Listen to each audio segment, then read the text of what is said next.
السلام علیکم۔ اللہم صلی علی سیدنا محمد و علی آلہ بقدر حسن و جمالہ۔ اللہ تعالیٰ اس ملک، قوم اور امت پر اپنا خاص کرم کرے اور رحم کرے۔ آج ہم بات کریں گے کہ ہم وراثتی مسلمان ہیں، ٹھیک ہے، مطلب کہ کوئی چیز یا کوئی جائیداد یا کوئی جگہ یا کوئی شے یا کوئی مال ہمیں جیسے وراثت میں ملتا ہے، ویسے ہی ہمیں یہ ایمان تو خیر نہیں مل سکتا، عقیدہ جو ہے ہمیں وہ وراثت میں ملا ہے، ٹھیک ہے۔ ہم پاکستانی یا اس خطہ میں موجود باقی تمام ایشیائی ممالک جو ہم میں موجود ہیں اس خطے میں، ٹھیک ہے، ملکوں میں موجود جتنے بھی مسلمان ہیں، وہ چاہے جو ہے ہم جو ہیں وراثتاً یا وراثت کے مسلمان ہیں، ٹھیک ہے۔ ہم لوگ اس لیے مسلمان ہیں کہ مسلمان گھرانوں میں پیدا ہوئے ہیں، یا ہماری پیدائش جو ہے وہ مسلمان گھرانوں میں ہوئی ہے، ٹھیک ہے۔ ہمارے والدین مسلمان تھے اور ہمارے آباء و اجداد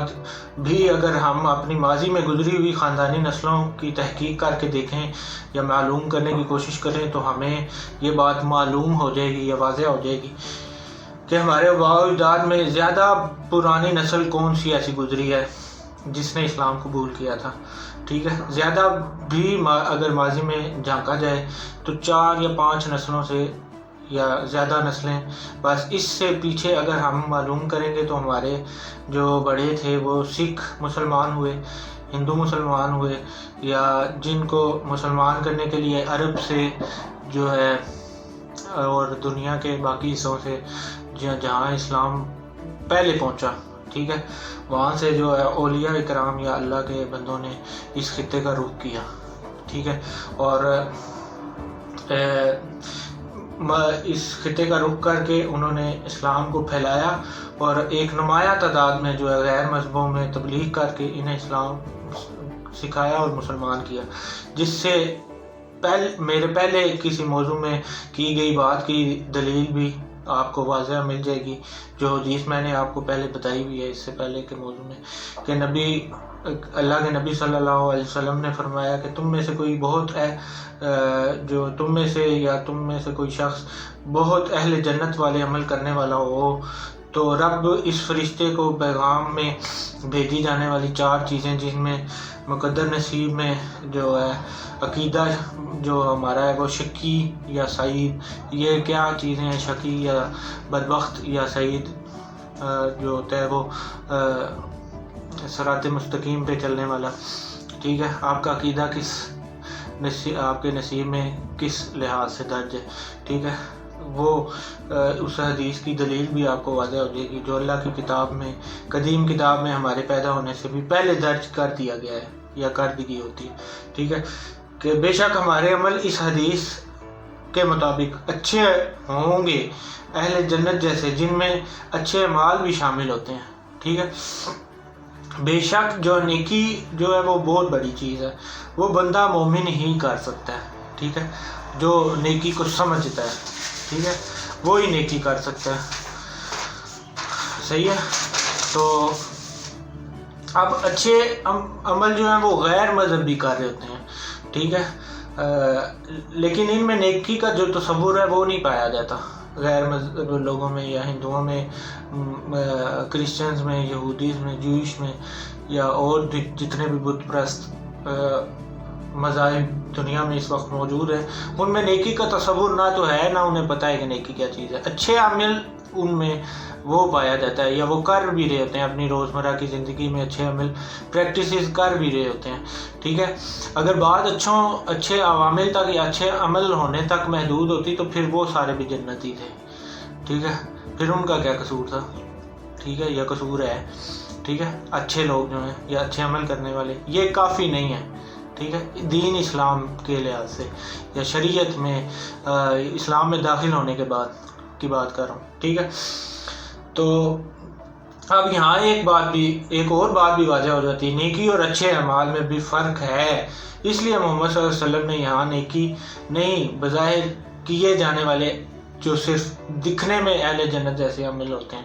عمل کا نام یا عمل کا لفظ استعمال ہوا ہے، نیکی کا نہیں، ٹھیک ہے، نیکی اور چیز ہے۔ اس سے یہ فرق بھی آپ کو واضح سمجھ آئے گا اس حدیث سے، ٹھیک ہے، جو میں نے پہلے بیان کیا۔ اور دوسری بات جو مقدر نصیب تقدیر کی بات پہلے کر چکا ہوں، اس میں اس حوالے سے بھی حدیث میں نے پہلے آپ کو ایک دلیل کے طور پہ، اس میں ایک اور دلیل بھی چھپی ہوتی ہے جو غور کرنے پر سمجھ آ جاتی ہے۔ تو مقدر نصیب میں جو ہمارے مقدر نصیب میں کلمہ لکھا ہے یا نہیں، ٹھیک ہے، یہ بھی ایک دلیل چھپی ہوئی ہے اس حدیث میں۔ اگر غور فکر کیا جائے تو وہ بھی ہمیں واضح سمجھ آ جاتی ہے، ٹھیک ہے۔ غور فکر کے بغیر آپ کو صرف حدیث کے لکھے ہوئے الفاظ ہی سمجھ آئیں گے کہ کیا لکھا ہوا ہے، ٹھیک ہے۔ اگر غور و فکر سے سمجھیں گے تو پھر انشاءاللہ آپ کو اس حدیث کا اصلی مطلب یا اصلی جو پیغام ہے رب اور رسول کا، وہ آپ تک صحیح واضح ہو جائے گا، ٹھیک ہے۔ اصل میں میری بات کرنے کی بیسک یا بنیاد یہ ہے، اس لیے میں یہ بات کر رہا ہوں، ٹھیک ہے، کہ ہمارے مقدر نصیب میں کلمہ ہے یا نہیں، ٹھیک ہے۔ وگرنہ ہر کلمہ پڑھنے والے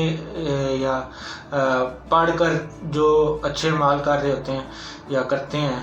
ٹھیک ہے، یہ سمجھ رہے ہوتے ہیں کہ نیکی ہے، تو نیکی بہت اعلیٰ اور بڑی چیز ہے۔ اور جب تک عمل ٹھیک اللہ کے حکم کے مطابق اور محمد صلی اللہ علیہ وسلم کی سنت جیسے صرف بظاہر نظر آنے والے اہل جنت جیسا نہیں، ٹھیک ہے، کرتوت جو ہمارے اچھے ہونا کافی نہیں، بات اچھائی برائی کی کافی نہیں ہے، ٹھیک ہے۔ شریعت میں، اسلام میں یہ نیکی کا درس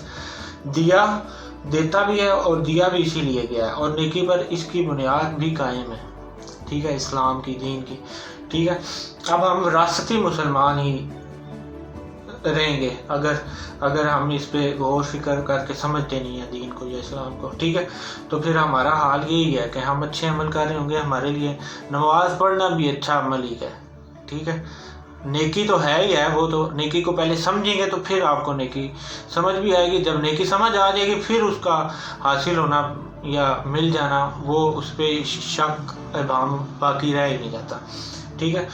تو اب ہم وراثتی مسلمان ہی رہیں گے اگر ہم یہ اس نیکی کو سمجھ نہیں سکتے یا سمجھنے کی ہم میں اہلیت نہیں ہے، ٹھیک ہے۔ ماں باپ آباء و اجداد کے مانے گئے اچھے عمل تک ہی محدود رہ سکتے ہیں پھر ہم، ٹھیک ہے۔ یہاں ضروری جو اور غور طلب بات جو میں آپ لوگوں کو سمجھانا چاہتا ہوں، وہ شعور اسلام دین ہے، کانشیسنس ہے، ٹھیک ہے، جو کانشیسنس آف اسلام ہے، ٹھیک ہے، جو شعور ہے دین کا یا اسلام کا، ٹھیک ہے، میں اس کی بات کر رہا ہوں، وہ سمجھانے کی بات کر رہا ہوں جو غور و فکر سے ہی حاصل کیا جا سکتا ہے، دوسرا کوئی راستہ موجود نہیں ہے، ٹھیک ہے۔ اور بہترین راستہ جو بار بار آپ کو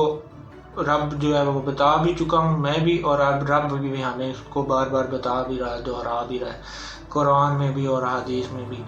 اور اس کلمہ کو جو آپ اپنا نصیب سمجھتے ہوئے، مانتے ہوئے، ایمان یا حقیقی ایمان سے، جب تک اس کلمہ کی مدد سے جو اس میں موجود دو ذاتوں کے نام ہیں، رب اور رسول صلی اللہ علیہ وسلم کے، ٹھیک ہے، ان کے حکم اور محمد صلی اللہ علیہ وسلم کی، اللہ کے حکم اور زندگی جو ہے محمد صلی اللہ علیہ وسلم کی سنت اور سیرت کو جان کر سامنے رکھ کر، جب تک اپنے اندر موجود یا اندر کی دنیا، نفس، روح اور دل میں ان ذاتوں کے دیے گئے علم جو امت اور محمد صلی اللہ علیہ وسلم کے لیے، امت محمدی صلی اللہ علیہ وسلم کے لیے ذریعہ حیات بنائے گئے ہیں، تربیت سے جو ہے نفس کی اور اندر موجود خواہشات اور بظاہر کیے جانے والے عمل، ان کے طریقوں کے مطابق کرنے کی کوشش بھی نہ کریں اپنی زندگی میں، تو پھر سمجھ جائیں نیکی آپ سے یا مجھ سے بہت دور ہے، ٹھیک ہے۔ پھر ہماری رسائی نیکی تک نہیں ہے، وہ صرف اچھے اعمال ہی ہیں جو نفس کے دھوکے سے ہم مان بیٹھے ہیں کہ نیکی ہے، ٹھیک ہے۔ اس لیے نیکی اور اچھے عوامل کا اتنا بڑا فرق آپ کے سامنے لانے کی کوشش میں ہوں یا میں کوشش کر رہا ہوں، ٹھیک ہے۔ اور بھی موجود بہت سے علماء کرام بھی یہ کوشش کر رہے ہیں، ٹھیک ہے، اس وقت موجود پاکستان میں بھی اور دنیا بھر میں بھی، ٹھیک ہے، کہ حقیقی اسلام یا حقیقی دین کی روح کیا ہے وہ آپ کو سمجھائی جائے، یا عام مسلمان تک اس کی رسائی کیسے ہوگی۔ وہ علماء کرام اس پہ بھی کام کر رہے ہیں اور میں بھی یہی کوشش کر رہا ہوں، یا رب نے مجھے یہی توفیق جتنی دی ہے، میں اس لحاظ سے یا اس علم کے اعتبار سے وہ کوشش اس حد تک کر رہا ہوں، ٹھیک ہے۔ خیر، آگے اس ویڈیو کے حوالے سے دوسرے حصے میں بات کرتا ہوں۔